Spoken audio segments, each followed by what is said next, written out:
What's up, guys? Canadian Guy A here, and I am back with an exclusive interview with Peter Kavic, the senior producer at Toys for Bob. Now, I got a really awesome interview here. However, due to certain issues and some problems, the audio is not exactly the best. However, in this interview, I asked Peter your questions and my own questions that I posted a tweet out on Twitter asking you guys what questions you want me to ask Toys for Bob. But I iterate again, the audio is not the best, but I hope that there's some tidbits of information in here that you guys will enjoy, and I hope that you'll be able to see past the not so great audio. Also, I know that there is some questions that you guys are dying to hear, but unfortunately, there were some questions that Peter could not answer, and so I decided to edit them out entirely. So, let's get right into it.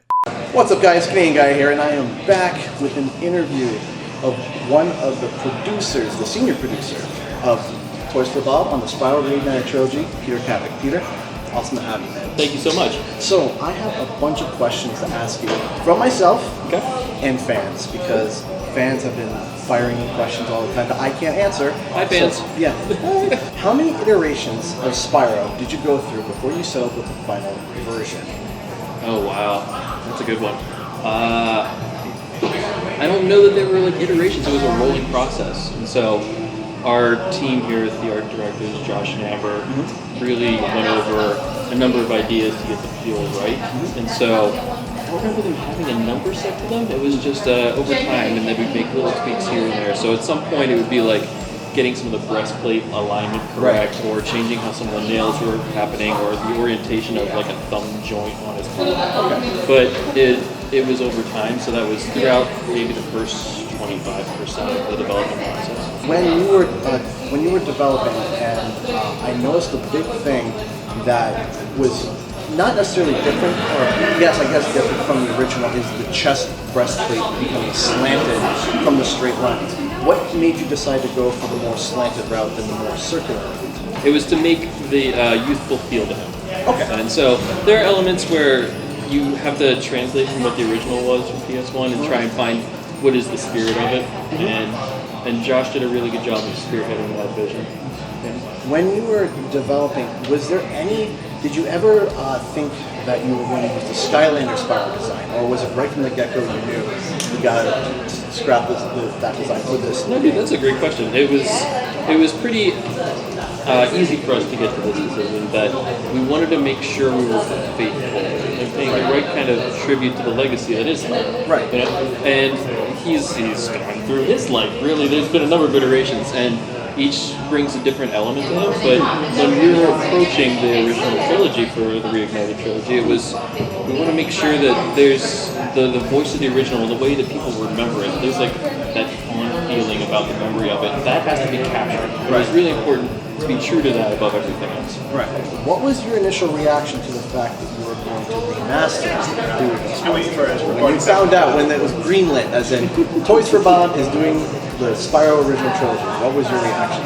A little bit of like quiet glee. I'm gonna try and keep things contained a little bit, but I mean, this is a character that Toys for Bob has had time with for a while. Like, we've been working with the character of Spyro for years now, Skylanders, and the opportunity to do right by him in his original form is just it's an honor, really. And so when we found out we were able to do that and like continue with his adventures and share it out with a broader scope world right now, it was like, this is great. Awesome. Yeah, I feel good about it. Oh, that's awesome. I'm speaking for everyone in the studio, but I feel great about it.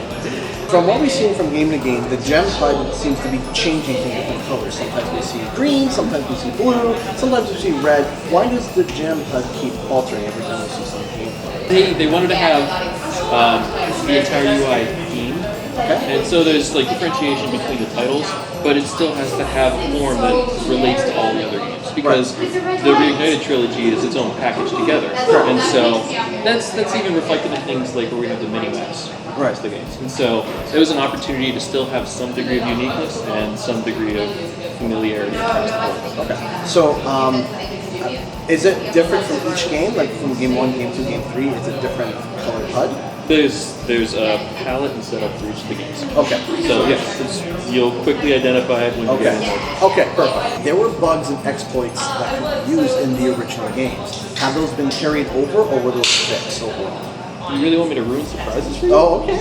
All right. No, there's some elements that are important for gameplay, and there's some elements that are important for nostalgia. Right. And I think each of them is a sort of case-by-case evaluation. Okay. And trying to do what was best in service of the experience. So it was really, when I was mentioning before, it's sort of about the spirit and like paying the right kind of homage to it. Right. We really wanted to make sure that the elements that benefited the way that people remember it were captured as best possible. Okay. One more question before we get to the fan questions. This was a theory question that everyone was asking about. It's actually about Spyroscope. Okay. Could Spyroscope be adjusted for another older IP and for it to work the same way as it's been done with Spyro for, like, let's say, a game that lost the source code? Like, could it be adjusted for another game? That's a good question. I don't feel like I'm engineering minded enough to even give you something close to an answer there. Okay. I mean, like, it would be great, right? Right, because it could be a proprietary tool more than Spyro, but for us to get other types of these crazy I work with some amazing engineers here, and like they've done some great things. I believe they can do anything, but I would never want to presume that they would want to get into anything. Yeah. So I don't know. You don't know. That's a great question. Could be a tool used for other projects of choice. So Maybe. we're going to move now to the fan questions. First question comes from Coney Creations. Says, Cool. Did you feel pressured or nervous redesigning the original Spyro design after coming up with the Skyline? Well, I mean, who wouldn't, really? Right. Part of this is, like, we're using the people here that love the character, love the franchise, have that passion, and they're helping, like, guide decisions and directions that we're taking, but, like, you're hitting on the heartstrings of a number of people, so it's really important that we get it right, and it's really important that we pay the right kind of respect to it. So there's a lot riding on that. I mean, I think we'd have to be heartless. Yeah. You know? That's really important. All right. Next question comes from Skyboard Games. She asks, how was the entire journey creating Reignited? How did you feel recreating Spyro in the ground up? Good. I mean, there's a lot more to it. It's a process. It's a real adventure and a journey in and of itself to make a game. And like, it was great for us to be able to work with the character that we've known and loved. So it was sort of a couple different ways that made it really engaging, because when we're talking about a great franchise and just like really wonderful, delightful adventures, and then being able to work with something that we have some familiarity with, and try and make something that's really fun and exciting for the world. So this is one question from Clonoa Xavier, but I'm going to adjust it as there's other questions that will regarding this question. Okay. Will Spyro Reignited Trilogy have cheat codes in it like the original? I really want you guys to see the game. Okay. I'm just really excited for everybody to get a chance to play it. Okay. This name. No, I'm just looking at this name. Magic Nipples. That's an interesting name. Magic Nipples. There's a story there. Yeah, probably. There's probably a story there. So, was there something you came across in the original trilogy you did not want to remake or interpret with your own spirit? And did you have to scrap or change something completely? I don't believe so.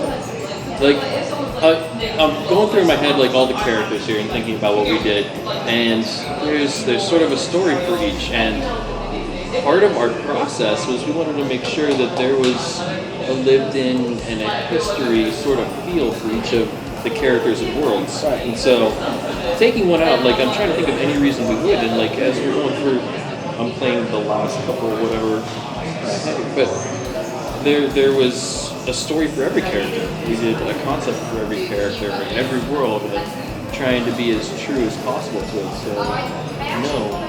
No. Okay. No. So no, there wasn't things that I can think of that we cut expressly. Like, it was just opportunities. Right. Okay. Yeah, that's incredible. Craig Sparks asks, what level / homeworld do you think fans will be surprised by in a good way? Can I say all of them? Is that fair? There's unique things about each of them. So there's intricacies in like depth of detail that all of the artists that worked on the various levels brought some of their own passion and spirit. Like I mentioned this to you a little bit before, but there were people clamoring for specific levels and homeworlds, like things that they loved, and they were able to just infuse bits and pieces here and there. So, I mean, it's sort of hard to pick one where, like, I'm seeing the catalog in my head of all the art that we got through, and like the stuff that like Josh would show me day in and day out, and he'd be like, "Holy moly, look at this!" It's like it's all over the place. So I'd say I'd have a harder time finding one that I didn't think people would be excited. The PS1 you couldn't render a lot of detail, so a lot of care went into filling in what Insomniac wasn't able to. So which game was the most fun to expand the lore from the original trilogy? I'd say this is largely from the expanse of time. The first game gave us a lot of palette to work with. Right. And so people are seeing now some of the dragons that are coming out, like that there was so much room for growth there that we were able to infuse backstory and character and charisma to the same lines that the dragons are saying. And that sort of echoes throughout the game. So if I were to pick, it would probably be the first game, and I think largely just because of how long it's been since it came out. Final quick question. Favorite 3 games of the original trilogy? Which one would be your favorite? My favorite? 1, 2, or 3? I had an answer that I said at E3 that I might be changing my mind on. That's the problem. Okay. I don't want to like go against myself. I think I'm gonna say 2 right now. 2? That's mine too. That's my favorite one as well. Cool. But by a hair length. Okay. Anyway, Peter, again, thank you so much for joining us. Thank you for coming by. I'm really happy to talk. And we will see you guys in the next video or live stream. Bye-bye. Bye.